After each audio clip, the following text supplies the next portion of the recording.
Today, on How It's Made. Car engines. Checking out what's under the hood. Flour. A product that's really put through the mill. Recliners. Furniture you can sit back and enjoy. And envelopes. They take a licking and keep on sticking.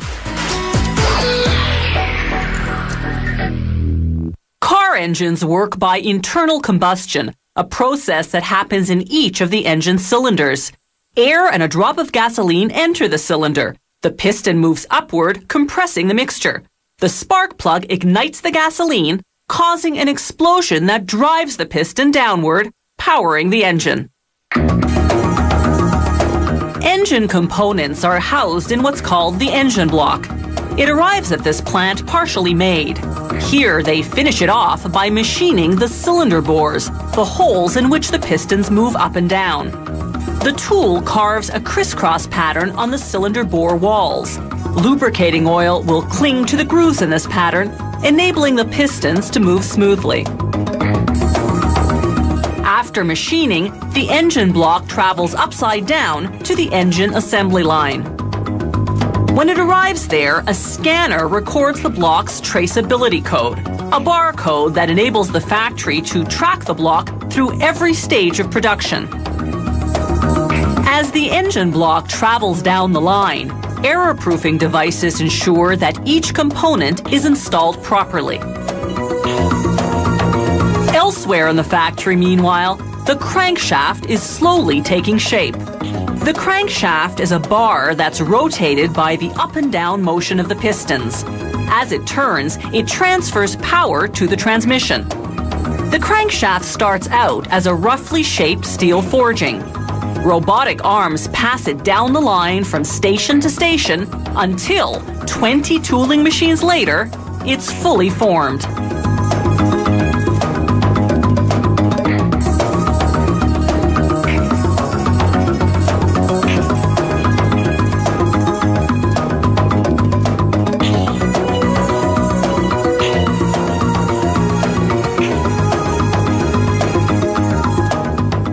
They install a steel disc with teeth called the reluctor ring.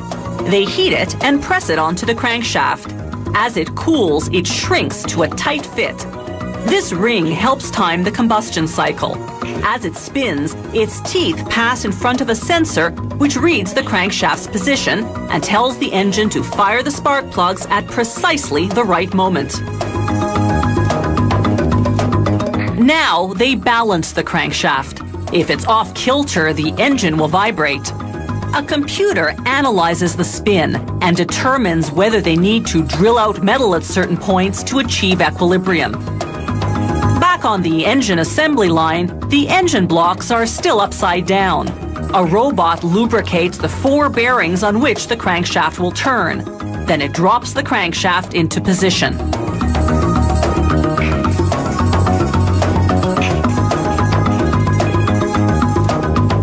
The pistons come next, 6 per engine, because these are 6-cylinder engines.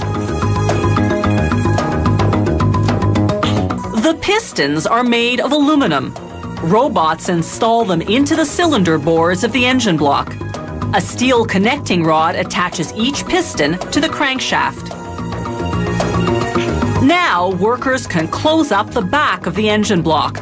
A robot applies sealant to the rear cover. They bolt it on manually with a tool called a multi-spindle torque gun. On another line, they assemble the 2 heads that'll cover the top of the engine block. This robot is applying sealant to spark plug tubes before inserting them into the heads.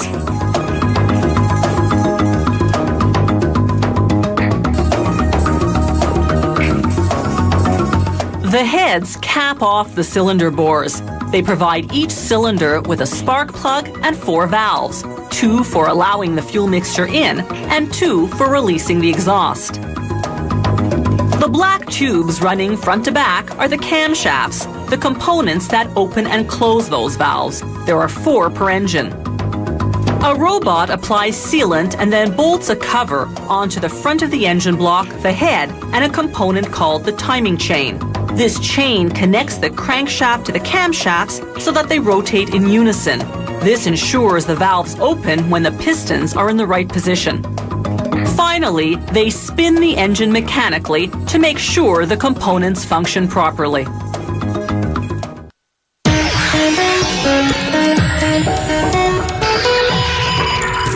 The grain most commonly ground into flour is wheat.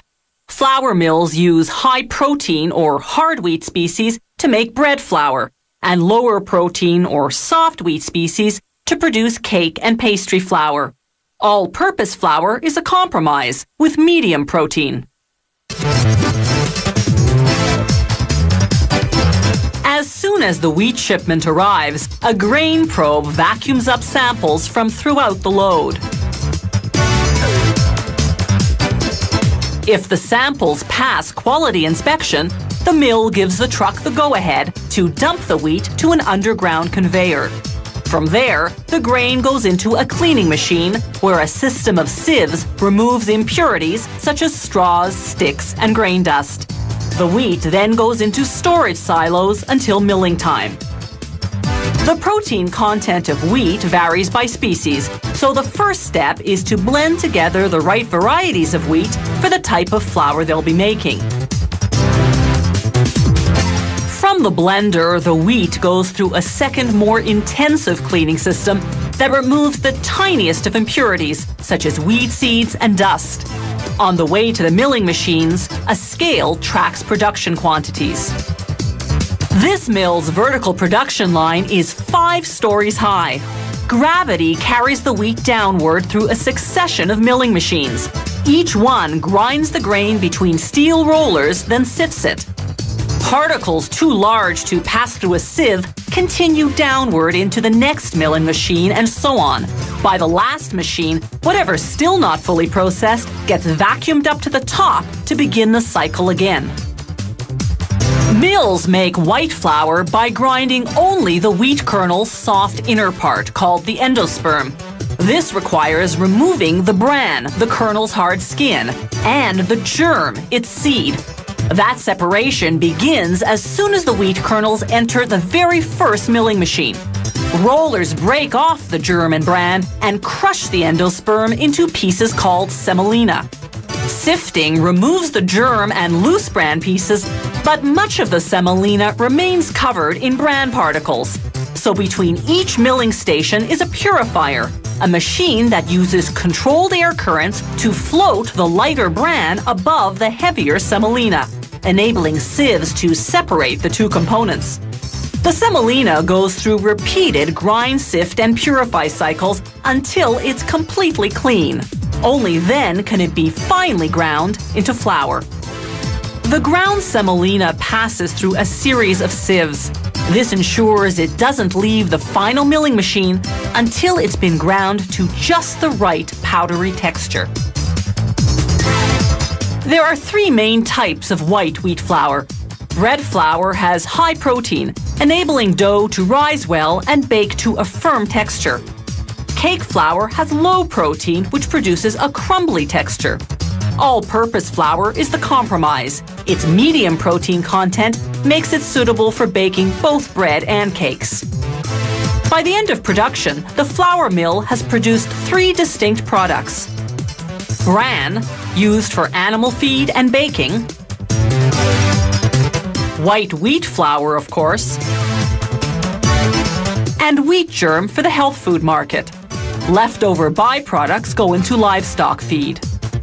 In the mill's quality control lab, they bake the product for which the flour is designed, then examine its appearance, texture, and taste. They use specialized equipment to calculate the volume, the density, the protein, and moisture contents. With baked goods destined for retail sale, like these cookies, it's especially important to measure the dimensions. If the dough overexpands, the cookies won't fit in their package. Just prior to packaging, the mill enriches its white flour with vitamins and minerals. This replaces the vitamins and minerals lost when the milling process removed the bran and germ. They shake the bags to settle the flour. Bagged flour in various sizes goes out to supermarkets, restaurants, and commercial bakeries, while tanker trucks ship bulk flour to large industrial bakeries.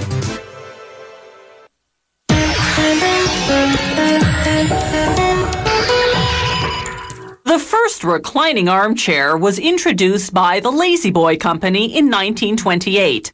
Today, many companies make motion furniture, as the industry calls it, and the term recliner no longer refers to just armchairs. You can buy reclining couches and even reclining sectionals. This factory makes reclining chairs and couches in both fabric and leather. The furniture construction is the same regardless of the material. However, leather upholstering requires a few extra steps. They begin by inspecting the hide, marking serious defects with one color of tape and minor imperfections with another.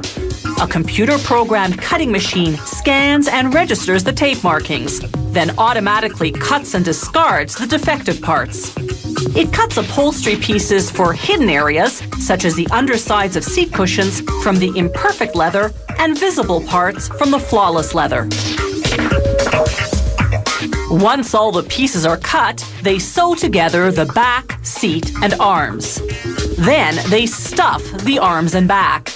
They position the open end against a blowing machine that fills it with polyester fiber.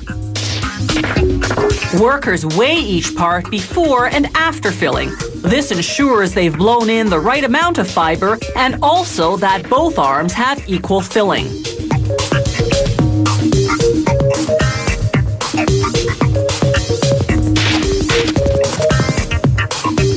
Next, they'll fill the seat with foam.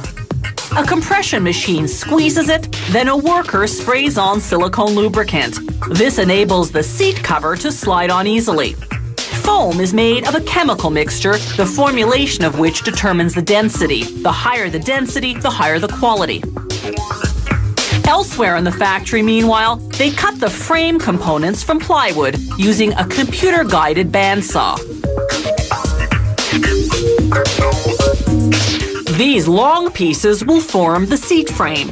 A three-seater couch has three separate frames, enabling each seat to recline individually. A machine lines one side of each piece with steel spring clips.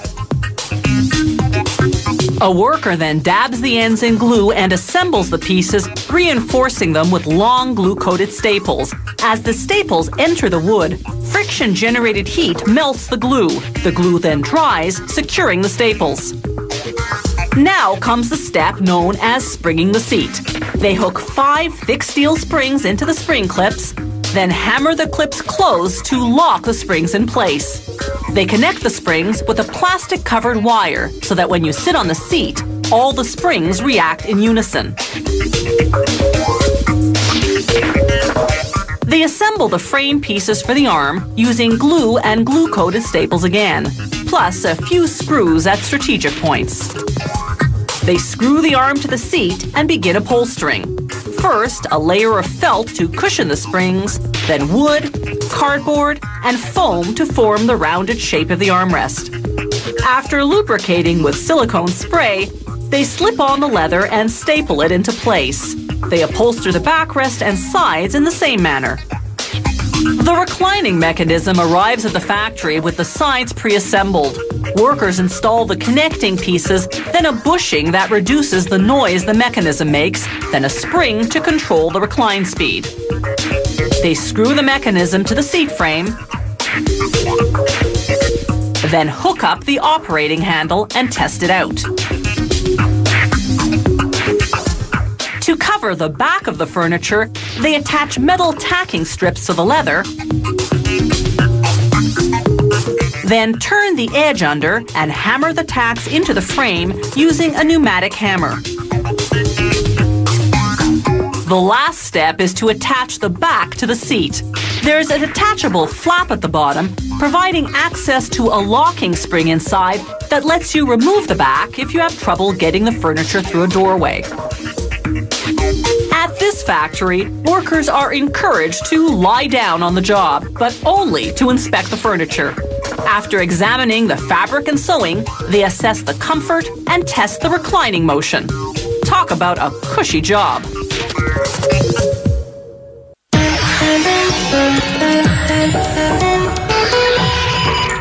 We rip it open with barely a thought, more anxious to read its contents than to take a moment to truly appreciate its form and function. And then we ruthlessly discard it. The humble envelope just doesn't get much respect, despite its distinguished 4,000-year history.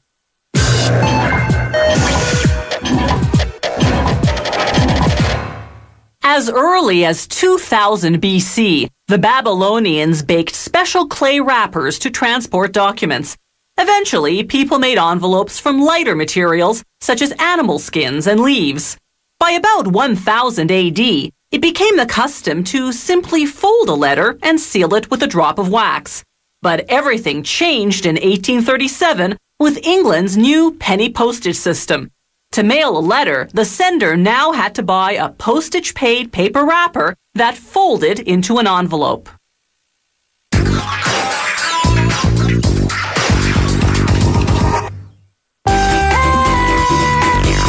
One of the many envelope styles this factory makes is a 30 by 46 centimeter envelope made of natural color craft paper.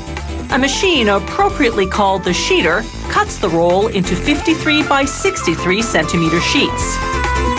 A worker selects the cutting die for this style and installs it on an automated press. As each stack of sheets passes underneath, the press applies 10 tons of pressure, forcing the die right through like a giant cookie cutter. The shaped sheets are called envelope blanks.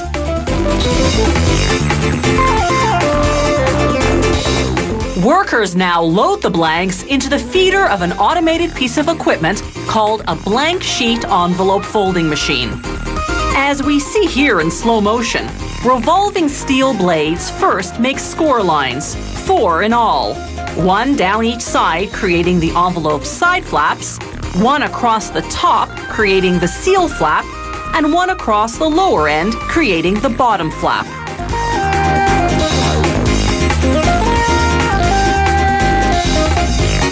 Folding blades hold the paper down along the score lines, while arms push up from underneath, folding the side flaps toward the center.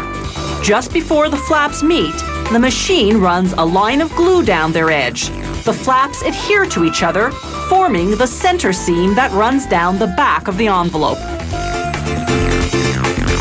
The machine then glues the bottom flap and folds it closed. You can see in slow motion how it also applies glue to the seal flap at the top, keeping that flap open so that the glue will dry. The sender has to just remoisten the glue to seal the envelope. The finished envelopes exit the folding machine and enter another machine that counts them and stacks them upright.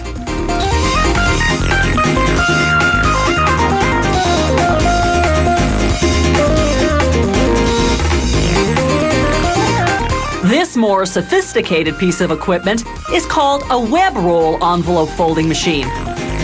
They feed the roll of paper directly into the machine, and as we see here in slow motion, it does everything from cutting, scoring, folding, and gluing the blanks to counting the finished envelopes. For this style, a die even punches out an address window in the front of the envelope. This all-in-one machine goes through all the steps at lightning speed, 20 envelopes per second.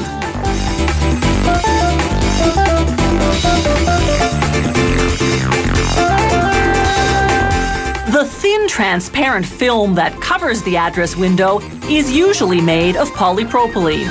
The machine cuts it to size and glues it to the envelope. This machine doesn't have folding blades to hold the paper down along the score lines. Instead, the blanks roll through a series of rotating cylinders with air holes. A suction system vacuums the blank to the cylinder while the operation is being performed, then releases the vacuum to transfer the paper to the next cylinder, where it's vacuumed on for the duration of the next operation.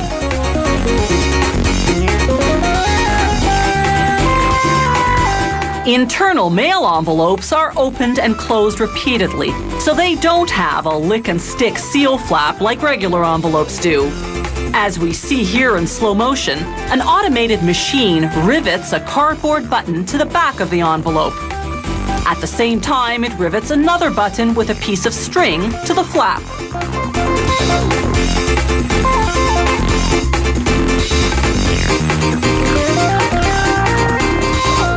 Envelope factories use many different types of paper, from top-quality vellum to craft paper. With printing equipment incorporated right into the folding machines, they can print return addresses, even elaborate custom designs. Today on How It's Made. Conga drums. Handmade and hand-played. Metal plating. We'll uncover the process layer by layer. And buttons, a special two-part report guaranteed to be fascinating.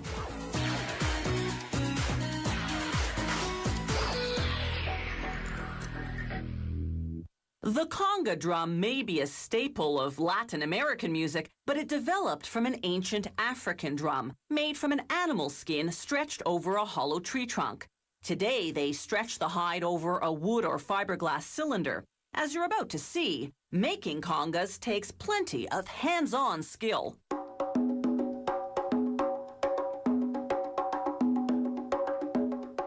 These congas are made of ash, a wood that has good acoustics. That means sound resonates off it rather than being absorbed into it. First, the drum maker cuts the curved slats that will form the drum's body, called the shell.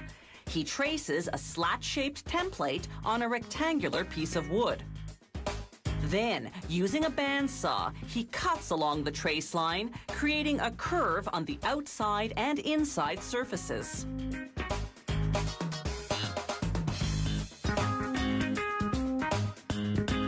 Then he moves to a bench saw, a saw whose blade can be adjusted to different angles. He clamps the piece onto a template and angles the edge.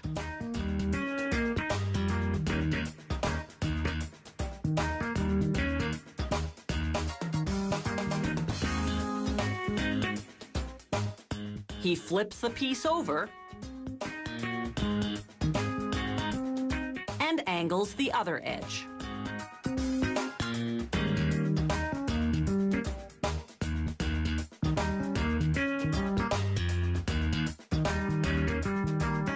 The drum maker applies carpenter's glue to both edges and clamps the slats together in a circle on a specially designed form.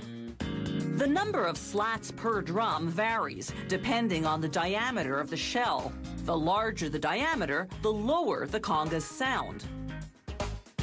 The glue dries in 24 hours. It comes off the form looking like this bongo shell, but taller. The drum maker now mounts the dried shell on a wood lathe.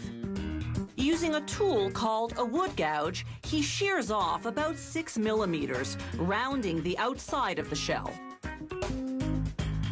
Then he uses a series of woodworking tools to add decorative detailing. Once that's done, he smooths the shell's surface using 3 progressively finer grains of sandpaper. Then he either leaves the wood its natural color or stains it. A thick coat of oil-based lacquer protects the wood from both dryness and humidity.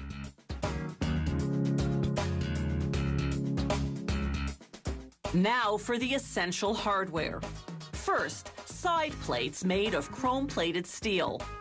Their job is to anchor the drum's animal skin head. They're bolted to the shell.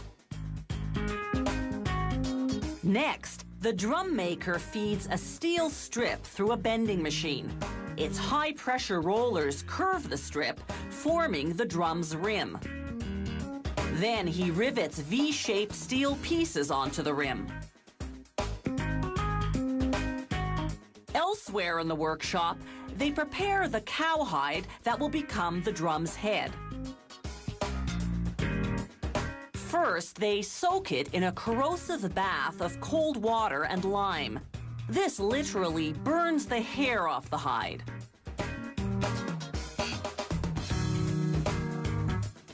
After 2 or 3 days, they remove the skin and scrape off any stubborn hairs. Then they stretch it over a circular frame, leaving it to dry at room temperature for a couple of days.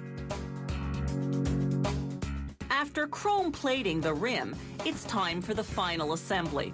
They stretch the head over the shell and clasp it in place with the rim. They hook the V's to the side plates, then adjust the tension to tune the instrument. The last step is to trim off the excess skin. Now, the musical handiwork can begin.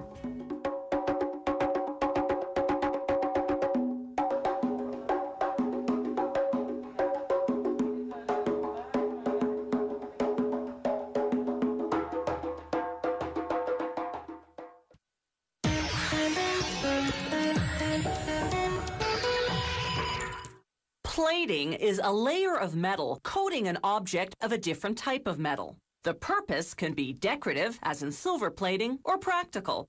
With industrial parts, for instance, zinc or cadmium plating prevents the underlying metal from rusting, while nickel or chrome plating protects against wear.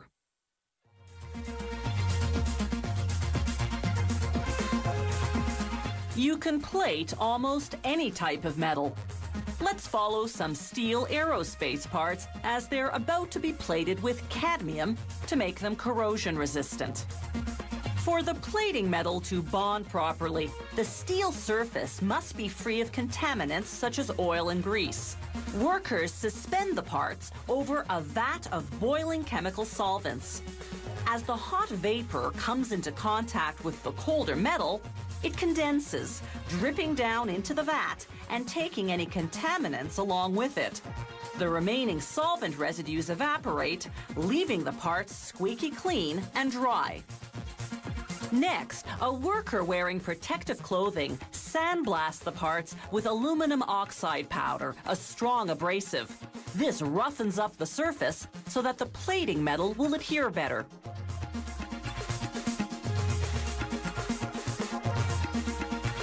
The most common plating metals for industrial purposes are zinc, chrome, and nickel. Think motorcycle parts or sink faucets. Decorative items, on the other hand, are more likely to be plated in tin, brass, gold, or silver. Traditional tea sets, for instance, are often made of silver-plated copper or zinc. The plating process is called electroplating because the key to it all is electricity. They start by tying strands of copper wire to a copper support frame, copper being the best metal for conducting electricity.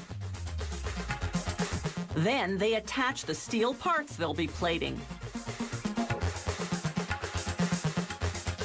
When they hook up this support to an electric current, electricity will run from the support through these wires right to the pieces.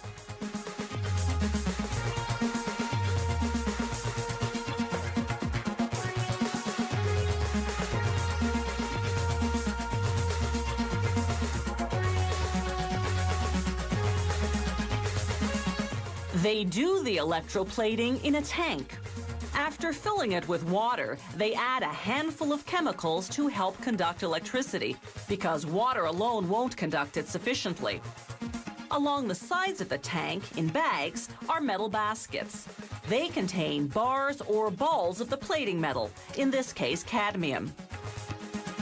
Workers connect the support frame with the steel parts to the negative terminal of an electric source, the baskets of cadmium to the positive terminal. Then they switch on a steady DC current, no stronger than 6 volts. The electricity dissolves the cadmium, lacing the particles with a positive charge. They travel through the water and attach themselves to the negative charged steel parts, creating a smooth and even layer of cadmium. Thin plating requires just a few minutes in the tank, thick plating several hours. Then workers rinse the parts in water for about a minute to remove the chemical residues. To make the parts even more rust-resistant, workers immerse them in a series of compounds. This triggers a chemical reaction in the plating, enhancing its ability to withstand corrosion. This reaction, however, changes the color. A final rinse in hot water, and this cadmium-plated steel aerospace part is finally ready.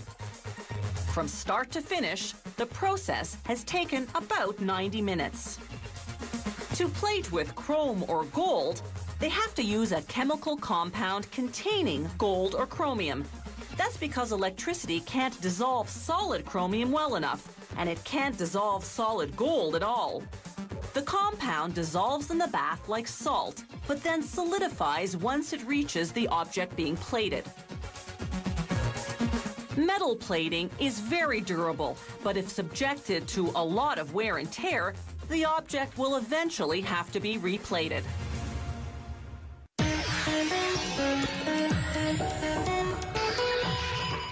Have you ever wondered why men's buttons are traditionally on the right side of a garment and women's on the left? Legend has it that this enabled a man to unbutton his coat with his left hand while drawing a sword with his right. Wealthy women, meanwhile, had their buttons sewn on the left side to make it easier for their right-handed maids to dress them. One way to make plastic buttons uses a multi-layer sheet of synthetic resin, hence the industry term sheet buttons. Workers start by mixing liquid polyester resin with a catalyst to gel it. They pour the material into a revolving drum, which disperses it evenly. They spray a solution containing an ultraviolet pigment on this first layer only. You'll see why later on. For this particular model, they make grooves in the resin while it's still malleable. This will create a design. After about 5 minutes, the resin gels, and they can mix and add a second layer in a different color. Besides building up the thickness of the sheet, the resin flows into the first layer's grooves, creating a design of contrasting lines. Once this second layer gels, they mix and pour in a third color. The drum spins for another 10 to 15 minutes until all the layers cure. A resin sheet can be comprised of up to 4 different color layers. Workers can now remove the sheet. It's hardened enough to be cut into buttons, but it's still flexible enough not to crack when cut.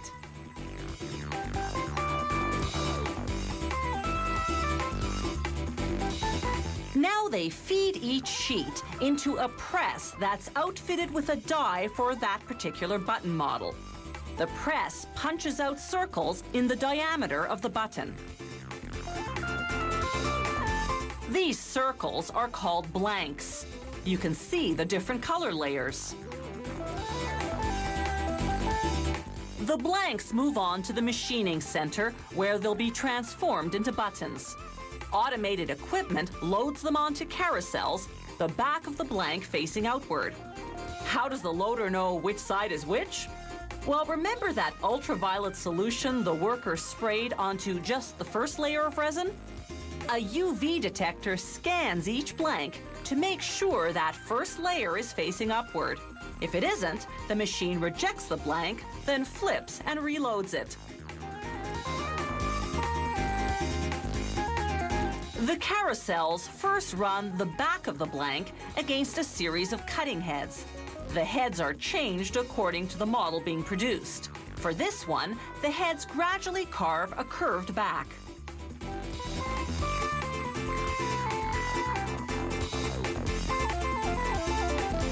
The equipment then transfers the blank onto a second carousel, exposing the front side this time. Again, a series of cutting heads gradually carve the front of the button.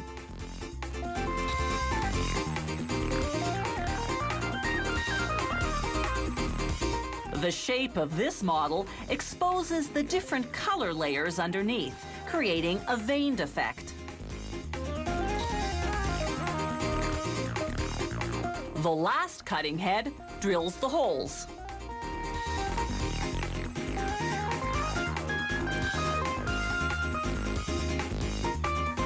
Here you can see the full progression from blank to button. Now they polish the buttons for several hours in drums containing abrasive ceramic stones and pumice. Then workers flush the drums with water. The heavy polishing stones sink to the bottom.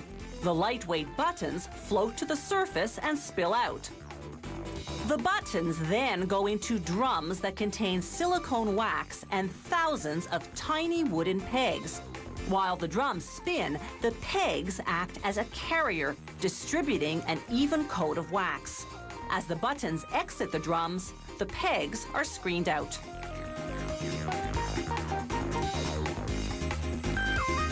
From here, plain buttons are often custom dyed to match fabric swatches provided by clothing manufacturers.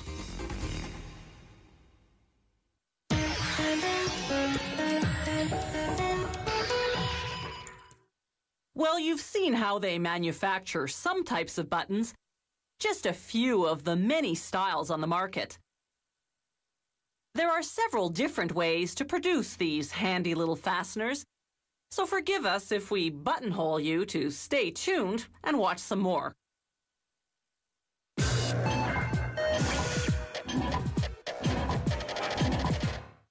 Archaeologists have unearthed bone buttons dating back to prehistoric times. The ancient Greeks and Romans used buttons to both fasten and decorate their clothing. Europeans wore buttons strictly for adornment until about the 1200s.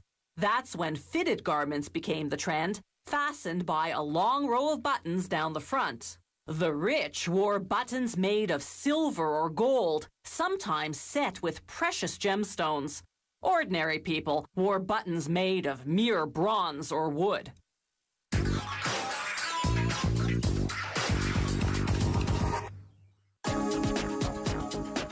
This is another way to make plastic buttons using polyester resin. Only instead of turning it into sheets, they pour the resin into long metal tubes. Here they're mixing two different colors to create a design in the plastic. The tubes go into an oven where they bake at 100 degrees Celsius for about an hour until the liquid resin hardens. Once the tubes cool off, workers remove the contents. These long resin rods will become what the industry calls rod buttons.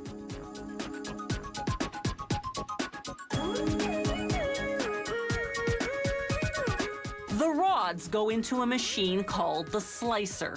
Its sharp carbide blade chops the long rods into button-sized blanks. Here's what that looks like in slow motion. It's no use showing you this at regular speed. It would be but a blur. This machine cuts up to 700 blanks per minute. Blanks cut from resin rods run through the same machining center as those cut from resin sheets. In the last segment, we showed you the machining steps in slow motion. Here's what they look like at actual speed. Any type of button can be engraved with a company name or logo. They do this using a computer-programmed laser machine. The laser beam burns the lettering into the plastic. Workers visually inspect the finished buttons to make sure that none have defects. Another way to make plastic buttons is by what's called thermoset compression, a technique that combines both heat and pressure to mold the button's shape. As we see here in slow motion, the raw material isn't liquid resin, but rather melamine powder.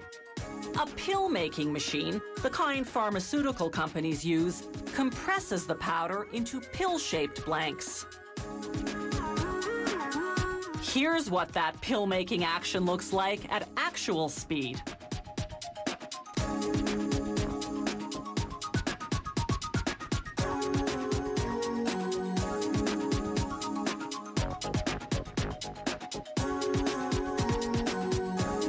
To transform these pills into buttons, workers load them onto a press. The press uses high pressure to force each pill into a button mold for a period of 40 seconds to a minute, depending on the size of the button. At the same time, it heats the mold to 163 degrees Celsius.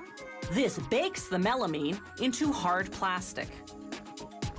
They cool the molded buttons in a basin of cold water. Some specialty buttons go on to be gold-plated, but not before soaking in a chemical bath to clean their surface so that the plating will bond well. As a rule, only materials that conduct electricity can be metal-plated. Plastic, of course, is non-conductive. However, this company has managed to devise a way to gold-plate plastic buttons. Exactly how is a closely guarded secret it's not willing to divulge. After plating the buttons in copper, a 12-hour process, they plate them in nickel, which takes just a couple of minutes, and finally in 24-karat gold, which takes just a few seconds. A mere 28 grams of gold is enough to plate 82 kilograms of buttons. Thermoset compression buttons are a lower-end product used primarily for uniforms. Sheet buttons and rod buttons are higher quality, the standard choice for fashion clothing.